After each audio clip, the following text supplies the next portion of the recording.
Good morning, student and my dear friends. Today, I would like to teach you about law of demand and its causes, reason for the operation of the law of demand. What is reason behind this? So today we will learn about what is reason for operation of the law of demand.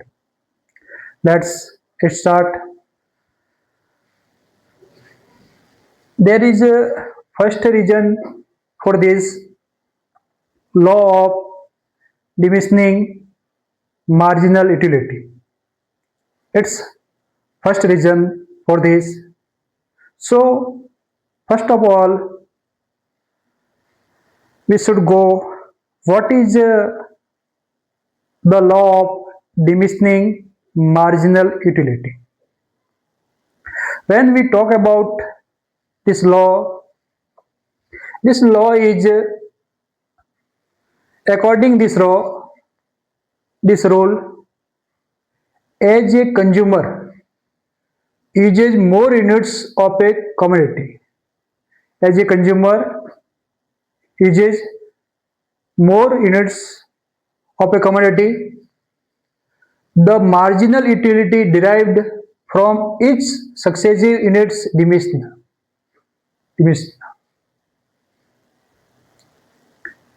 When a consumer uses one unit of a commodity for their satisfaction of need, then he got satisfied. But after one unit, he is going to consume another unit of a commodity. Then what will happen? We can say, as an example, you are starving and you go to hotel. You give order for your lunch and then you eat one chapatis for your need, and then after you go for another chapatis. So what will happen between two units? When you are going to consume one chapatis, there will be more satisfaction for you, and after that you are going to another chapatis, their satisfaction level is less than first unit. So these rules is saying like this: your marginal utility derived from each successive units decrease decreases. This tendency is known as the law of diminishing marginal utility. That is a law of diminishing marginal utility. But we are going for reason of law of the demand, for the operation of the law of the demand. So, as per our law of demand, when consumer go to buy one unit, he will pay price as per shopkeeper. After that, If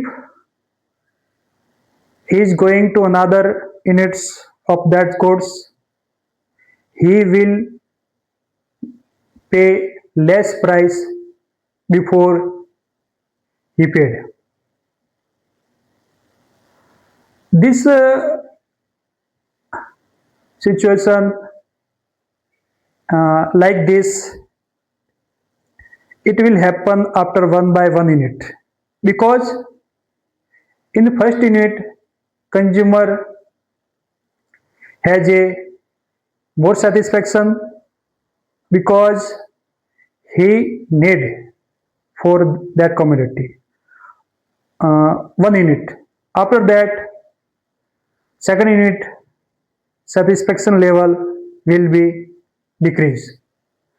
One by one it will be decreased, because as per our law, the diminishing law of diminishing marginal utility.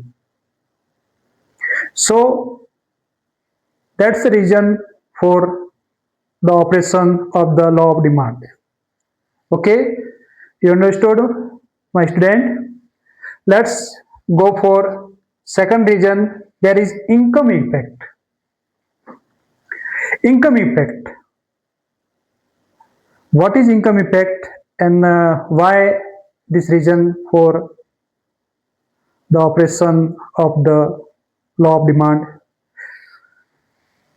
The change in the quantity demanded of a good resulting from the change in a consumer income.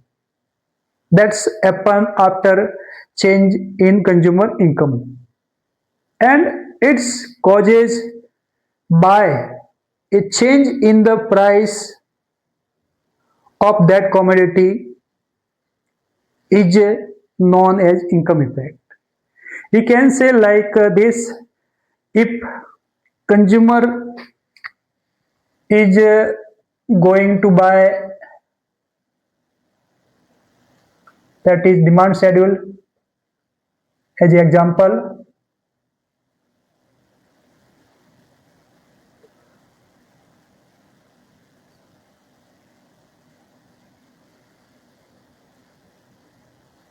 there is total expenses.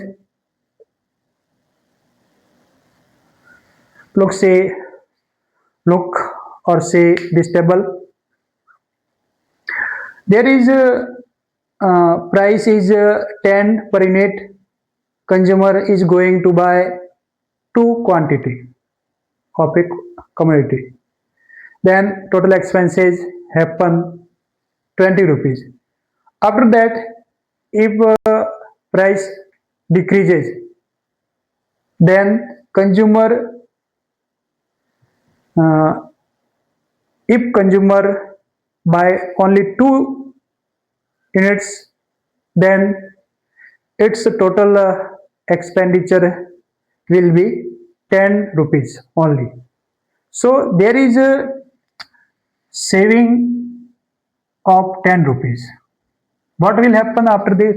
That consumer also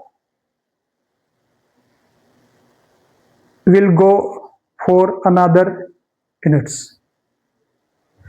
He will go for buying another units of that commodity, because there is surplus, there is saving due to price decrease.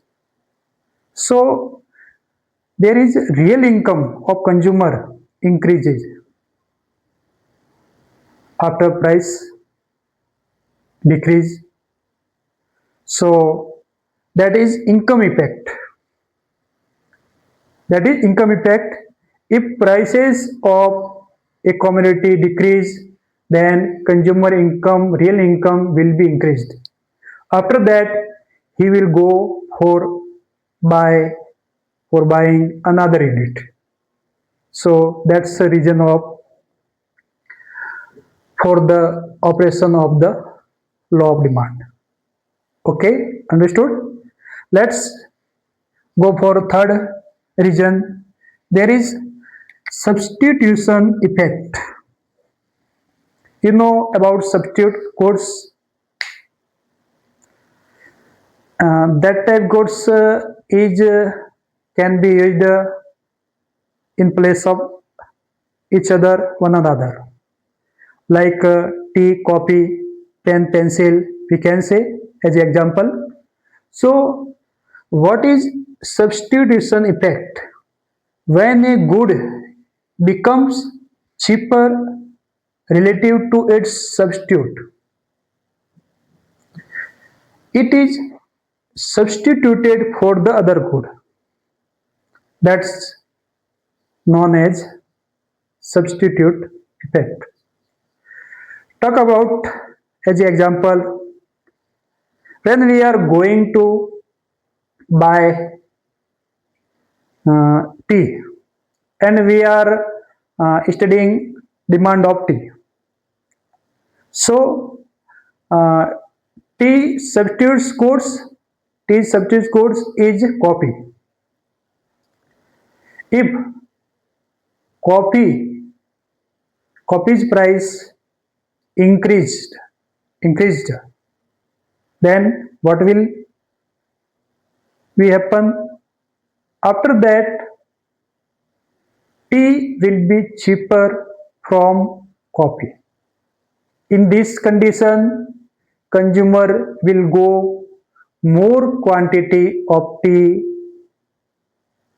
instead of coffee. Why? Because there is tea is cheaper than coffee. It's substitute effect. Okay, understood? So let's go for four region. There is a four region is consumer new consumer group. New consumer group. When we talk about price of a commodity decrease, hollow, we can say drop, decreases, then size of consumer will be increased, because when price of a commodity is high, then your group of consumer will be short because price is high. If price falls, drops, decrease, then your new consumer group is able to buy commodity that price is decrease is decreases. So it's a reason for the operation of the law of demand. New consumer group comes in market and they buy uh, goods for their need. So let's go for last reason, diverse usage. Different uses, we can say different uses. When let's we take example like milk, electricity, that type goods have a different uses. We talk about electricity. When price electricity price decrease, then what will be happen? Then its usage will be increased because there is diverse uses, different uses. So demand of electricity will be increased. If price of a electricity increases, then their demand will be decreased because their diverse uses, people go for less usage of electricity because that price is high. So there is five reason for the operation of the law of demand. So you understood what is reason, what is causes for the operation of the law of the demand. So thank you for watching me, and at last I want to say to all of you, thank you for like, share and subscribe my channel. And I want to say to all of you once again, you like my video, share it and subscribe my channel. Thank you so much. Jai Hind, Jai Bharat.